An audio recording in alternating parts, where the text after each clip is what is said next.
Governor of the great state of New Mexico is now hereby law. And with that signature, 2 new gun control measures are now law in New Mexico.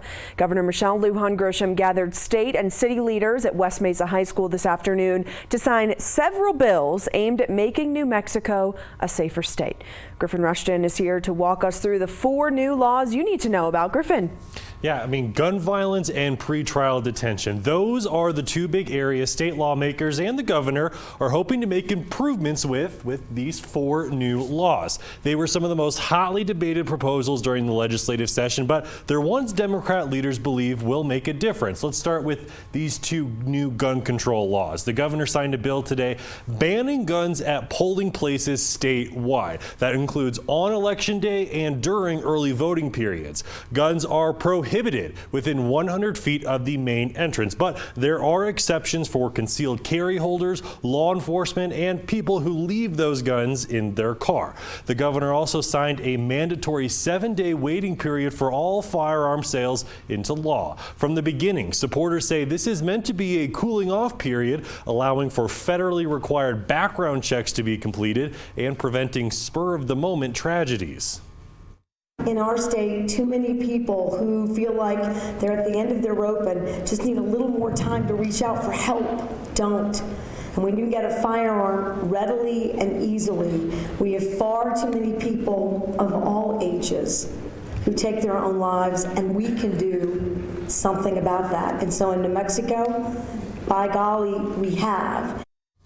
And just like that first bill we mentioned, the 7-day waiting period also includes exceptions for concealed carry holders, law enforcement, and for gun sales between immediate family members. Now, it is important to know, even though the governor signed both of those bills today, they do not go into effect until May 15th. But it is a much different story over in the courts, where convicted murderers can now face even more time behind bars. The governor signed a bill today increasing sentences for second-degree murder and attempted murder charges. A second-degree murder conviction now warrants 18 years in prison instead of 15. It's not a big change, but supporters suggest it's something that can deliver more justice to the families on the other side of a tragedy. The trauma from a murder not just affects the decedent, but it affects the family for 3 generations. That trauma remains with the family. It also affects a community, co-workers, a school, an entire city, or a state.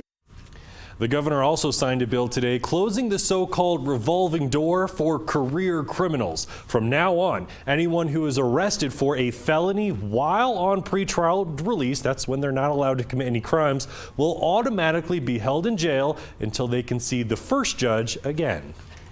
This is aimed at career criminals, people who make it their job to commit crimes.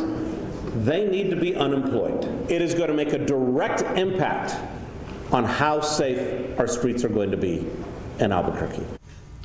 Now, it's clear that the 4 bills that we just mentioned are really the big public safety wins coming out of this past 30-day legislative session. But we'll remind you, lawmakers brought dozens and dozens of other public safety bills to the Roundhouse this year. Yeah, Griffin, and it sounds like the governor isn't necessarily letting some of those go. No, she's not. We're going to share what she had to say today about calling a potential special session to keep working on those bills. That's going to be coming up tonight at 6. All right, Griffin, thanks so much for the breakdown there.